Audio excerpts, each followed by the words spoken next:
Bismillahirrahmanirrahim. Assalamualaikum warahmatullahi wabarakatuh.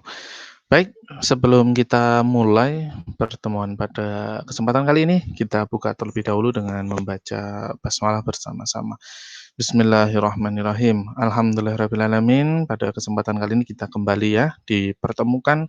Walaupun saya tidak bisa melihat wajah kalian dan kalian juga tidak bisa melihat wajah saya, tapi paling tidak kita bisa berinteraksi ya. Kita bisa memfollow up pertemuan ini melalui media yang lain seperti WhatsApp atau e-learning nantinya. Baik, pada pertemuan kali ini kita akan berdiskusi bersama mengenai apa ini, perpustakaan genom ya, genomic library. Nah, ini kalau perpustakaan pada umumnya seperti pada gambar ini ya. Jadi ada raknya, ada apa kode-kodenya untuk masing-masing jenis buku. Mungkin ada yang suka novel, suka komik, suka apalagi ya, sejarah, ada yang suka politik, bisnis dan lain-lain. Ini tertata berdasarkan kode-kode dan raknya masing-masing. Nah, hari ini kita akan membahas secara umum sebenarnya perpustakaan genom itu seperti apa atau genomic library itu apa, seperti apa dan bagaimana cara penyusunannya. Jadi kalau dibayangkan ya seperti buku ini ya, tapi nanti isinya adalah DNA seperti itu. Nah, ini jangan sampai dilupakan. Kalian sudah semester 5 di sini ya. Jadi mengenai organisasi gen pada eukariot terutama di sini. Di teman-teman dulu di semester 3 belajar mengenai adanya sebentar saya siapkan orek-orekannya dulu. Nah, belajar mengenai adanya promotor. Lalu nanti ada bagian yang ditranskripsikan. Jadi ditranskripsikan segini ya. Yang hitam ini ditranskripsikan. Lalu yang ditranslasikan mulai dari AUG, dari start codon. Lalu nanti ada terminator di bagian akhir. Seperti itu.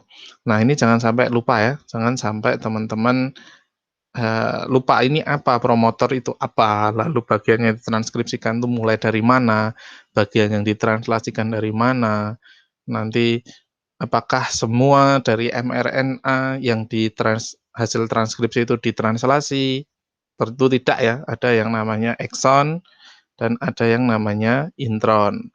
Nah, intron ini bagian yang nanti tidak ditranslasikan, bagian yang nanti bakalan dipotong, yang itu nanti meninggalkan ekson saja. Jadi bagian ini ekson dengan ekson ini nanti ketika modifikasi pasca transkripsi itu akan digabungkan dengan menghilangkan bagian intron.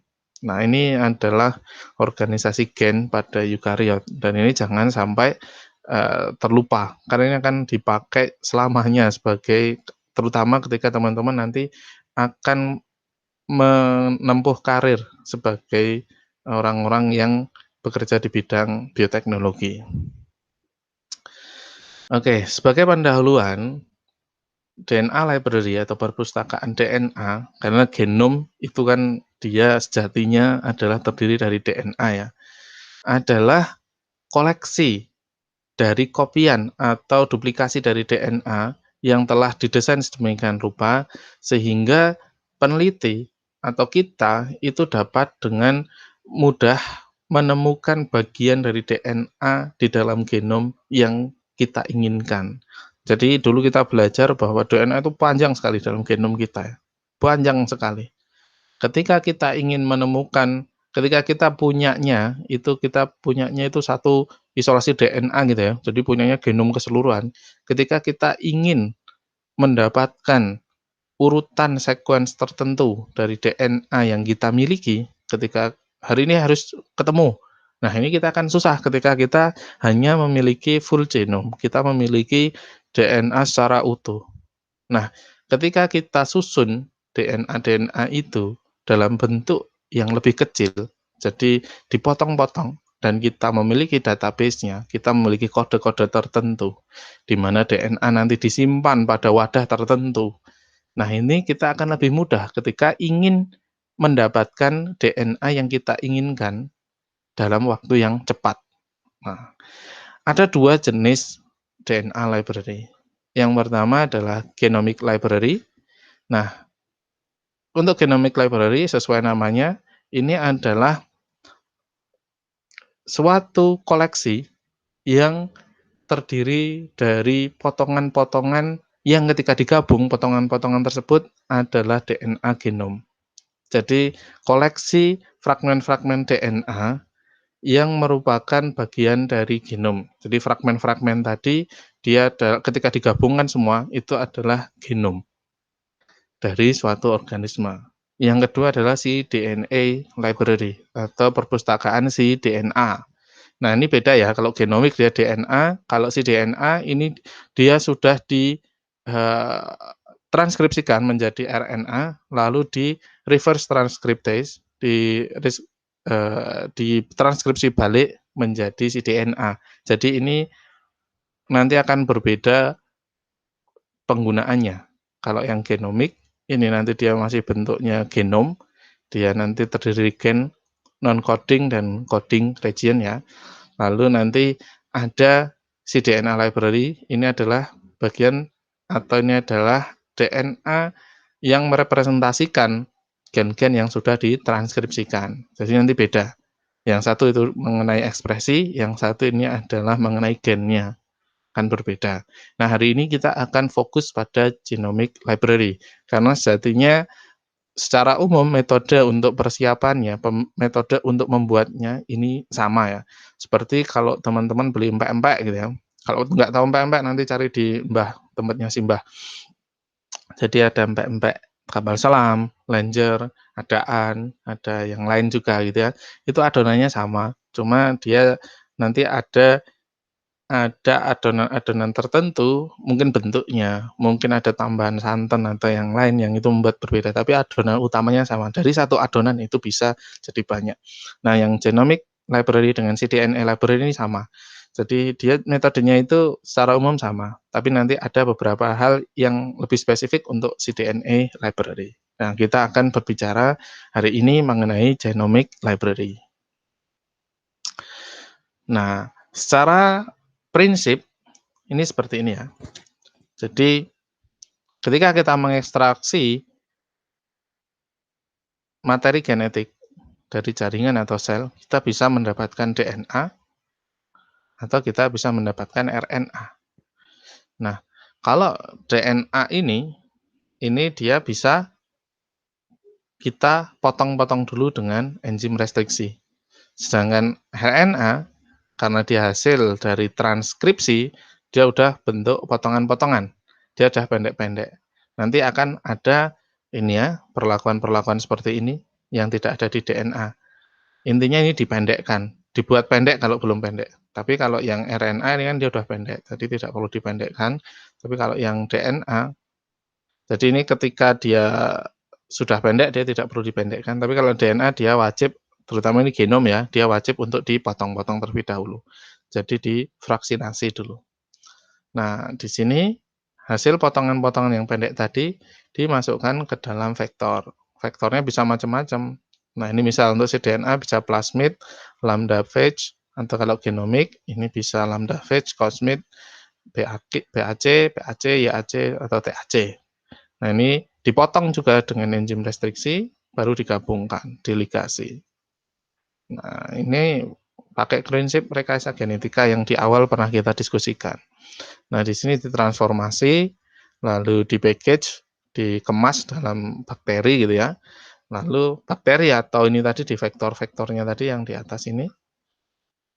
Lalu di-screening, ketika dia ingin diperbanyak tinggal diamplifikasi untuk gen yang diinginkan. Nah, screening ini sama dengan screening ketika kita ingin ngecek apakah cloning yang kita lakukan itu berhasil. Nah, yang kemarin sempat kita diskusikan.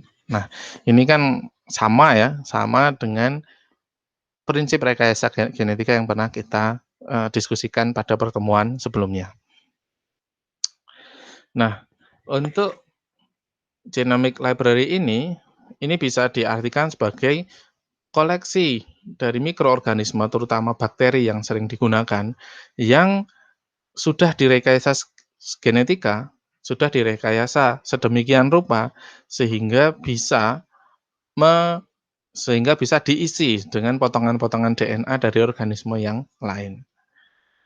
Nah, di sini perpustakaan genomik atau genomic library ini adalah koleksi dari gen-gen atau sequence DNA yang dilakukan dengan cara cloning.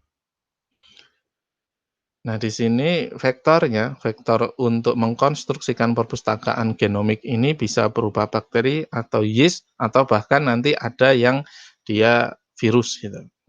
Nah, di sini eee, bakteri ataupun yeast ataupun virusnya tadi berisi fragmen-fragmen dari DNA yang kita koleksi gitu ya. Misal dari suatu tanaman atau DNA manusia gitu, kita potong-potong, kita masukkan potongannya ke bakteri atau ke yeast atau ke, virus, seperti itu.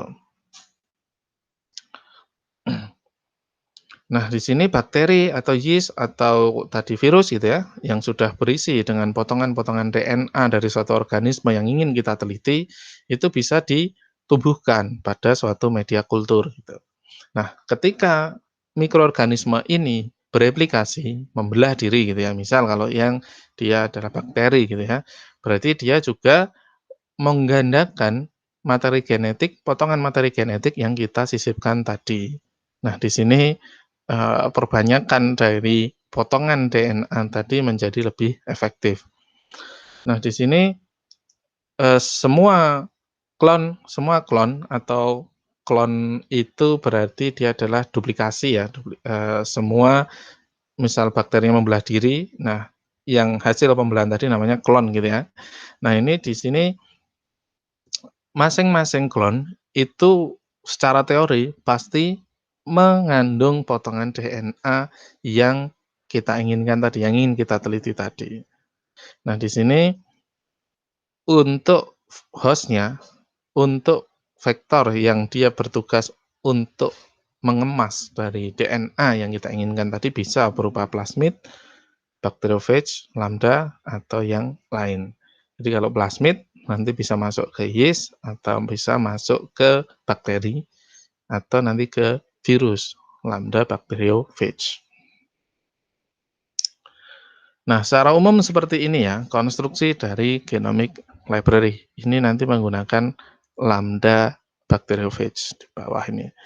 Jadi ini DNA manusia. Nah, ini dipotong-potong dengan enzim restriksi. Jadi seperti ini. Nah, DNA dari bacteriophage ini juga dipotong-potong. Ini prinsipnya sama dengan rekayasa genetika prinsip rekayasa genetika yang pernah kita diskusikan. Jadi sama-sama dipotong baru disisipkan. Disisipkan di mana dia prosesnya namanya ligasi. Nah, di sini ketika dia sudah disisipkan, dia bisa dimasukkan kembali ke dalam si virionnya, kembali ke dalam bungkus dari si virusnya ini. Nah, ini salah satu metode dalam mengkonstruksi genomic library. Atau ini dia menggunakan cosmid. Cosmid ini dia gabungan antara DNA lambda bacteriophage dengan DNA plasmid. Nah, di sini agak sedikit berbeda dengan prinsip dari si lambda bacteriophage tadi ya, kalau cosmid di sini. Kita lihat di sini, ini bagian bamhawan ini dipotong ya, bamhawan ini dipotong, gitu. Potong, nah ini DNA yang ingin kita teliti, dipotong juga dengan bamhawan, ada banyak fragmen jadinya, karena dipotong-potong. Karena titik potong dari enzim restriksi itu ada banyak dalam satu genom gitu. Nah, di sini diligasi, direkatkan kembali dengan cosmidnya, fragmen-fragmen tadi. Lalu dia dimasukkan ke dalam virus, baru virusnya diinfeksikan ke dalam bakteri. Nah, di sini dia bisa membentuk plasmid di dalam si bakteri. Nah, ini ketika menggunakan cosmid. Untuk langkah-langkah konstruksinya, Sekali lagi ini sama dengan prinsip rekayasa genetika ya. Yang pertama, itu perlu mengekstraksi dan mempurifikasi DNA. Nah, ini yang menjadi kunci adalah kemurnian dari DNA. Makanya ada kit ekstraksi DNA yang memang dia ini secara harga itu mahal ya, tetapi ketika digunakan untuk membuat genomic library seperti ini bagus, karena dia tingkat kemurniannya dia tinggi. Nah, DNA yang baik, hasil ekstraksi DNA yang baik, itu memiliki tingkat kemurnian yang tinggi, sehingga DNA itu yang berhasil diisolasi, dia masih utuh ya, dia masih berupa strand yang sangat panjang.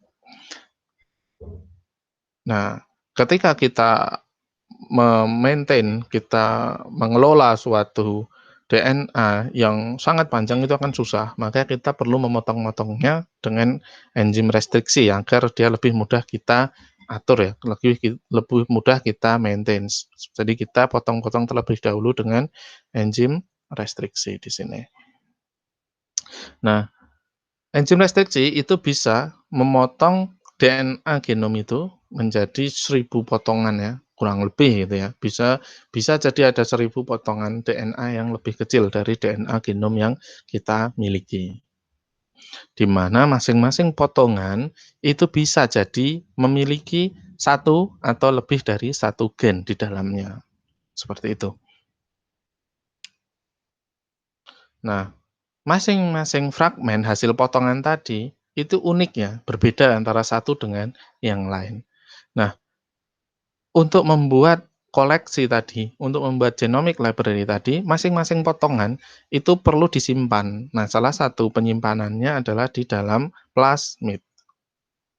Nah, plasmid ini dia dipotong terlebih dahulu dengan enzim restriksi yang sama, lalu kemudian dia ligasi dengan DNA, misal DNA manusia ya, di sini contohnya menggunakan DNA ligase, lalu dia menghasilkan suatu rekombinan. Nah, DNA rekombinan ini dia bisa diinsersi ke dalam bakteri, dan bakterinya itu bisa menyimpan DNA dalam waktu yang lama, bahkan bisa menggandakannya. Nah, di sini kita bisa mengkode masing-masing bakteri ini, kita bisa mengkode masing-masing koloni gitu ya. Ini dia menyimpan yang mana, dia menyimpan potongan yang mana. Nah, di sini kita bisa memiliki koloni-koloni bakteri yang dia memiliki potongan DNA yang ingin kita teliti, dan kita bisa mengkode masing-masing isolat itu. Nah, disinilah genomic library itu muncul. Nah, ini ketika menggunakan YAC ya, Yeast Artificial Chromosome di sini. Di sini kita lihat yang kiri, ini adalah DNA manusia, yang kanan YAC-nya, vektor YAC. Di sini dipotong menggunakan EcoR1 jadi banyak ya. Jadi titik potong dari enzim restriksi dalam satu genom itu banyak. Ini contohnya ya. Dia contohnya ini cuma ada 5 di sini, tapi sebenarnya banyak. Nah, di sini dipotong-potong menggunakan enzim restriksi, di sini EcoR1 menghasilkan fragmen-fragmen kromosom, potongan-potongan yang lebih pendek dibandingkan dengan ketika dia masih utuh. Nah, di sini YAC dia juga dipotong dengan EcoR1 di sini. Nah, di sini dia bisa kalau untuk YAC ini, dia artifisial ya, dia memang didesain sedemikian rupa, seperti itu, sehingga dia bisa seperti ini.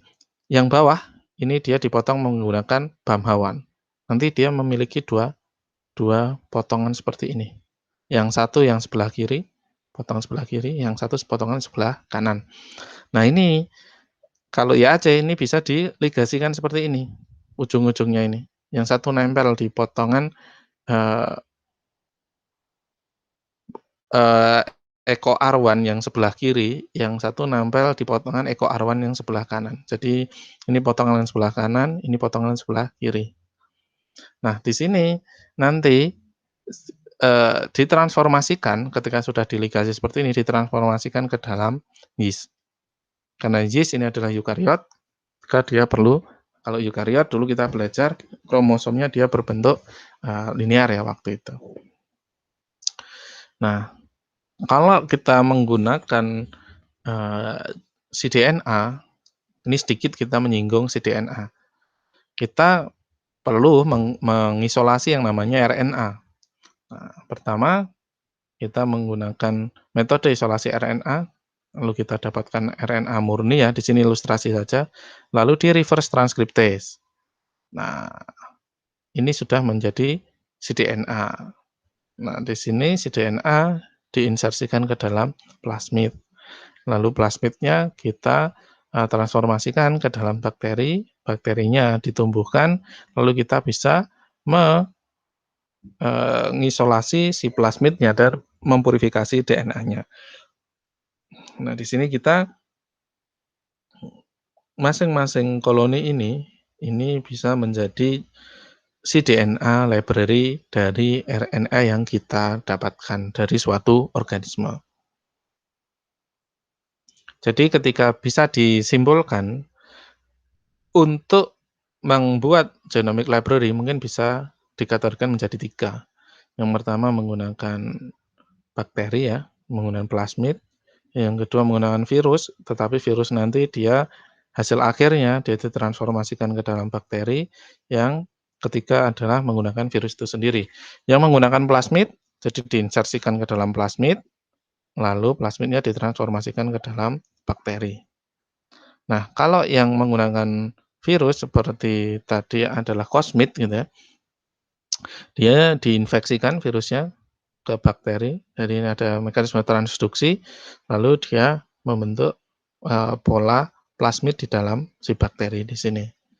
Nah, yang ketiga ini lambda bacteriophage, jadi dia memang sengaja diinfeksikan, tetapi ketika DNA yang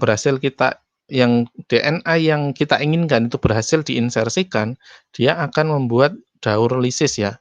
Jadi virusnya ketika gagal diinsersi dengan DNA yang kita inginkan, itu dia daurnya lisogeni. Dia tidak membuat plak gitu. Tetapi ketika dia berhasil disisipi oleh DNA, potongan DNA yang kita inginkan tadi, lalu diinfeksikan ke dalam bakteri, dia akan membentuk plak karena daurnya dia menjadi lisis. Tadi si fragmen-fragmen genom tadi dikoleksi di dalam si virusnya. Nah, sebenarnya genomic library ini untuk apa sih? Nah, ini ada banyak ya. Yang pertama, jelas untuk mempelajari genom itu sendiri, baik secara struktur maupun fungsi. Jadi mempelajari genom itu sendiri. Yang kedua, kita bisa melakukan mapping, pemetaan genom. Kita bisa mengidentifikasi gen-gen secara spesifik di lokasi-lokasi tertentu. Kita secara presisi terutama ya, karena kita bisa memiliki tadi library ya, perpustakaan sudah ada kode-kodenya, sudah kita buat database-nya. Jadi ketika tinggal nyari, oh di sana gitu. Lalu kita bisa mengembangkan suatu uji atau suatu deteksi gitu ya, metode deteksi, metode diagnosis yang berkaitan dengan mutasi. Jadi ketika terjadi suatu mutasi pada gen tertentu, kita bisa memetakan, kita bisa menemukan gen tertentu itu tadi dengan lebih cepat. Lalu di sini juga pembuatan genomic library itu memudahkan peneliti untuk mengembangkan teknologi DNA rekombinan. Nah, di sini ketika kita berbicara DNA rekombinan, kita melakukan cloning, kita bisa memetakan ya, bagian mana nanti yang perlu di-cloning. Lalu teman-teman ketika belajar sequencing, tentu dulu juga belajar metode Sanger gitu ya. Nah, metode Sanger itu memerlukan genomic library seperti ini. Jadi dipotong-potong dulu, dibuat fragmen-fragmen dulu, baru di sequencing.